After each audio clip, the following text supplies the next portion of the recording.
For over 1,000 years, Rome stood as the pinnacle of civilization.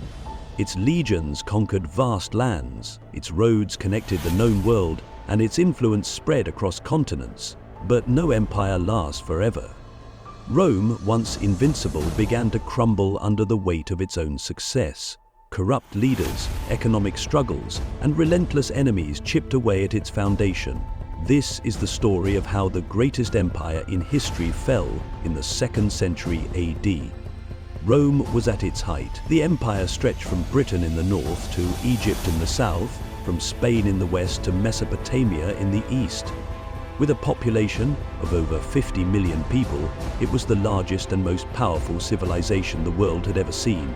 The Pax Romana, or Roman peace, ensured stability across these vast territories. Trade flourished, art and architecture reached new heights, and Roman law provided order.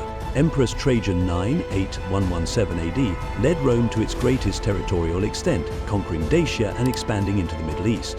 His successor Hadrian I, 17-138 AD, consolidated Rome's borders, building fortifications like Hadrian's Wall in Britain. Rome's cities were grand, filled with amphitheaters, temples, and aqueducts. The Colosseum, the greatest stadium of its time, held 500 spectators who watched gladiator battles, naval reenactments, and chariot races. At this peak, Rome seemed eternal, but beneath the surface, cracks were already forming. Conquering lands was one thing, governing them was another. The Roman Empire had grown too large to manage effectively. Communication between Rome and its distant provinces could take weeks, even months. Defending such vast borders required hundreds of thousands of soldiers, costing enormous amounts of money. The empire had to rely on heavily taxed citizens to support its military machine. In addition, new conquests had slowed.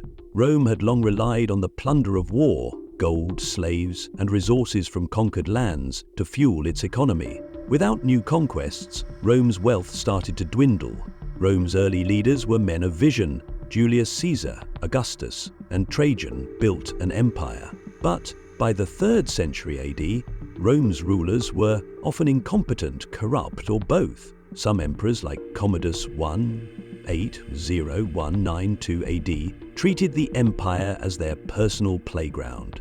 Commodus declared himself Hercules reborn and fought as a gladiator in the Colosseum, killing defenseless animals for sport. His reckless spending and paranoia weakened Rome's finances and led to his assassination. After Commodus, Rome fell into a period of chaos known as the Crisis of the 3rd century, 235-284 AD.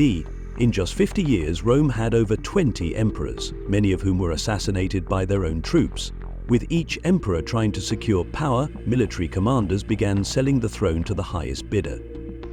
The stability that Rome had once known was gone. With political instability came economic disaster. Heavy taxes were imposed on citizens to support the military. Farmers struggled to survive. Inflation skyrocketed as emperors debased Roman coins, reducing their silver content to pay for expenses. The slave economy collapsed. As Rome stopped expanding, fewer slaves were brought in, leading to labor shortages. Trade declined as bandits and pirates made roads and seas unsafe. By the mid-3rd century AD, the Roman economy was in free fall. The Roman army had once been the most disciplined and feared fighting force in the world, but by the 4th century AD it was struggling. Rome could no longer recruit enough Roman citizens to serve in its armies. Instead, it hired barbarian mercenaries, many of whom had no loyalty to Rome. These foreign troops often turned against the empire, siding with their own people when conflicts arose. The legions of Julius Caesar had been highly trained professionals, but over time standards slipped. Soldiers became more interested in personal gain than defending Rome. Many were poorly trained and lacked the discipline of the old Roman army. This made Rome vulnerable to invasions. For centuries, Rome's legions had kept barbarian tribes at bay, but by the late 4th century AD, these tribes had become stronger, forming powerful coalitions.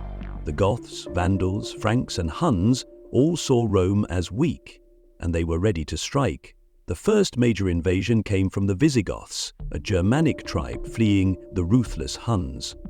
In 376 AD, thousands of Visigoth refugees asked Rome for asylum. Instead of welcoming them, Roman officials exploited and mistreated the Goths. charging outrageous prices for food and supplies. Desperate and starving, the Goths rebelled. In 378 AD, at the Battle of Adrianople, the Visigoths defeated the Roman army and killed Emperor Valens. It was a catastrophic loss, one of the worst in Roman history. This showed the world that Rome was no longer invincible. For 800 years, Rome had stood strong. But in 410 AD, the unthinkable happened. The Visigoth king Alaric marched his warriors into Rome and sacked the city. Buildings were looted, treasures stolen, and citizens slaughtered. The shock spread across the empire. If Rome itself could fall, was anything safe? As Rome struggled, a new enemy emerged. The Huns, led by the fearsome Attila's armies, ravaged Gaul, Italy, and the Balkans. The Romans were forced to pay massive sums of gold just to keep him at bay. Though Attila died in 453 AD, his invasions further weakened Rome. By the mid-5th century, the Roman Empire was crumbling. The last emperor, Romulus Augustulus, was a mere boy in 476 AD. The Germanic general Odoacer deposed him, ending the Western Roman Empire. No one came to restore Rome. Its lands were divided among barbarian kingdoms.